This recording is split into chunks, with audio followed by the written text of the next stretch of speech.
ওং নমো ভগবতে বাসুদেবায়। জয় শ্রীকৃষ্ণ। রাধে রাধে। শ্রীমদ্ ভগবদ্ গীতার প্রথম অধ্যায় বিষাদ যোগ। কুরুক্ষেত্রের রণাঙ্গনে সেনা পর্যবেক্ষণ। এই অধ্যায়ে রণাঙ্গনে প্রতীক্ষমান সেনাবাহিনীর মুখোমুখি হয়ে মহাযোদ্ধা অর্জুন উভয় পক্ষের সৈন্যসজ্জার মধ্যে সমবেত তার অতি নিকট অন্তরঙ্গ আত্মীয় স্বজন ও পরিজন আচার্যবর্গ বন্ধুবান্ধবদের সকলকে যুদ্ধে প্রস্তুত হতে এবং জীবন বিসর্জনে উন্মুক্ত হয়ে থাকতে দেখেন।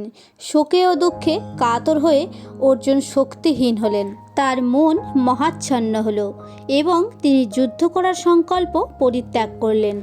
ধৃতরাষ্ট্র জিজ্ঞাসা করলেন, হে সঞ্জয়, ধর্মক্ষেত্রে যুদ্ধ করার মানুষে সমবেত হয়ে আমার পুত্র এবং পাণ্ডুর পুত্রেরা তারপর কি করল? সঞ্জয় বললেন, হে রাজন, পাণ্ডবদের সৈন্যসজ্জা দেখে রাজা দুর্যোধন দ্রোণাচার্যের কাছে গিয়ে এই কথা বললেন, হে আচার্য, আপনার বুদ্ধিমান শিষ্য দ্রুপদ পুত্র ধৃষ্টদ্যুম্ন দ্বারা বুহকারে সজ্জিত পাণ্ডবগণের এই বৃহৎ সৈন্যবলকে দেখুন। এই সমস্ত সেনার মধ্যে রয়েছেন ভীম ও অর্জুনের মতো বীর ধনুর্ধারী এবং বিরাট যুযুধান ও দ্রুপদের মতো মহাযোদ্ধারাও সেখানে। দৃষ্টকেতু, চেকিতান, কাশীরাজ, কুরুজিৎ, কুন্তিভোজ ও শৈশবের মতো অত্যন্ত বলবান যোদ্ধারাও রয়েছেন। আর রয়েছেন দারুণ বলবান যুধামন্য, প্রবল পরাক্রমশালী উত্তম মৌজা, সুভদ্রার পুত্র এবং দ্রৌপদীর বীর্যশালী পুত্রগণ। এইসব যোদ্ধারা সকলেই এক একজন মহারথী এবং যুদ্ধবিদ্যায় বেশ পারঙ্গম। হে দ্বিজোত্তম, এবার আমাদের পক্ষে যে সমস্ত প্রধান সেনাপতি যুদ্ধ পরিচালনার জন্য রয়েছেন, আপনার জানার জন্য এখন তাদের কথাই বলছি। আমাদের মধ্যে রয়েছে আপনার মতোই সুযোগ্য সব বীরেরা। ভীষ্ম, কর্ণ, কৃপা, অশ্বত্থ, বিকর্ণ ও সোমদত্তের পুত্র ভূরিশ্রবা। আরও বহু বীর সেনানায়ক রয়েছেন যারা আমার জন্য তাদের জীবন ত্যাগ করতে প্রস্তুত। এরা সকলেই নানা প্রকার অস্ত্রশস্ত্রে সজ্জিত এবং সুকৌশলী যুদ্ধ বিশারদ। আমাদের সৈন্যবল পিতামহ ভীষ্মের দ্বারা রক্ষিত এবং অজেয়, তাই ভীমের দ্বারা সতর্কভাবে রক্ষিত পাণ্ডবদের সৈন্যবলকে সহজেই জয় করা যায়। এই জন্য এখন আপনারা সকলেই সেনাবুহে সব স্থানে স্থির থেকে পিতামহ ভীষ্মকে সকল দিক থেকে সর্বতোভাবে রক্ষা করুন। তখন দুর্যোধনের হর্ষ উৎপাদনের জন্য কুরুবৃদ্ধ পিতামহ ভীষ্ম উচ্চস্বরে সিংহ গর্জনের মতো তার শঙ্খ বাজালেন। ততপর শঙ্খ, ভেরি, ঢাক, মৃদঙ্গ, রণসিংহা প্রভৃতি ধ্বনিত হয়ে তুমুল শব্দের উৎপত্তি হলো। অন্যদিকে শ্বেত অশ্বত্থযুক্ত মহারথে অবস্থিত শ্রীকৃষ্ণ ও অর্জুন উভয়েই তাদের দিব্য শঙ্খ বাজালেন।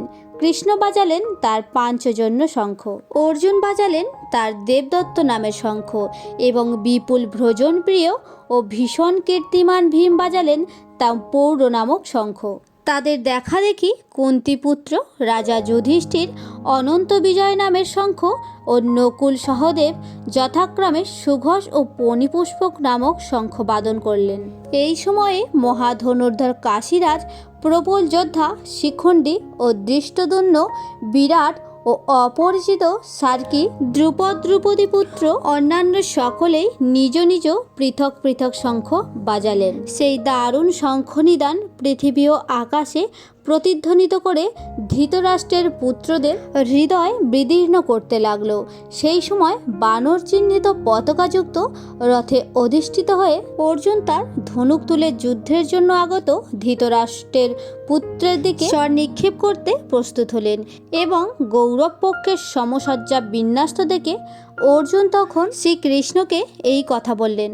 অর্জুন বললেন, হে কৃষ্ণ, উভয় পক্ষের সেনাদলের মধ্যে আমার রথ স্থাপন করুন, যাতে আমি দেখতে পারি যুদ্ধের জন্য ব্যগ্র হয়ে কারা এখানে দাঁড়িয়ে আছে বা কাদের সঙ্গে এই মহাসমরে আমাকে লিপ্ত হতে হবে। ধৃতরাষ্ট্রের দুর্বুদ্ধি সম্পন্ন পুত্রকে খুশি করার ইচ্ছা নিয়ে যারা উদ্গ্রীব হয়ে যুদ্ধ করতে সমবেত হয়েছেন তাদের আমি দেখতে চাই।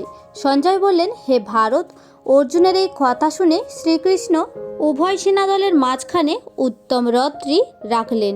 ভীষ্ম, দ্রোণ এবং ভারতের অন্যান্য সমস্ত রাজার সামনে ভগবান শ্রীকৃষ্ণ বললেন, হে পার্থ, এখানে সমবেত কুরু বংশধরদের দেখো। তখন অর্জুন উভয় পক্ষের সেনাদলের মধ্যে পিতা, পিতামহ, আচার্য, মামা, ভ্রাতা, পুত্র, পৌত্র, শ্বশুর, বন্ধু ও শুভাকাঙ্ক্ষীদের তার সামনে দেখতে পেলেন। এদের সকলকে যুদ্ধের জন্য সমবেত থাকতে দেখে অত্যন্ত বিষণ্ণ ও কৃপাবিষ্ট হয়ে অর্জুন এই কথা বললেন। অর্জুন বললেন, হে কৃষ্ণ, আমার সমস্ত বন্ধুবান্ধব ও আত্মীয় স্বজনকে একত্রিত হয়ে যুদ্ধের জন্য এখানে আসতে দেখে আমার দেহ অবশ হচ্ছে, মুখ শুকিয়ে যাচ্ছে। তাছাড়া আমার শরীর কম্পিত ও রোমাঞ্চিত হচ্ছে, হাত থেকে ধনুক খসে পড়ছে এবং ত্বক যেন জ্বলে যাচ্ছে। হে কেশব, আমি স্থির হয়ে দাঁড়িয়ে থাকতে পারছি না। আমার মন চক্রাকারে ঘুরছে। আমি কেবল চতুর্দিকে অমঙ্গলের লক্ষণসমূহ দেখতে পাচ্ছি। হে কৃষ্ণ, যুদ্ধে আত্মীয় স্বজন নিধন করার মধ্যে ভালো কিছু দেখছি না। আমি যুদ্ধে জয়লাভ চাই না, রাজ্য এবং সুখভোগ কামনাও করি না।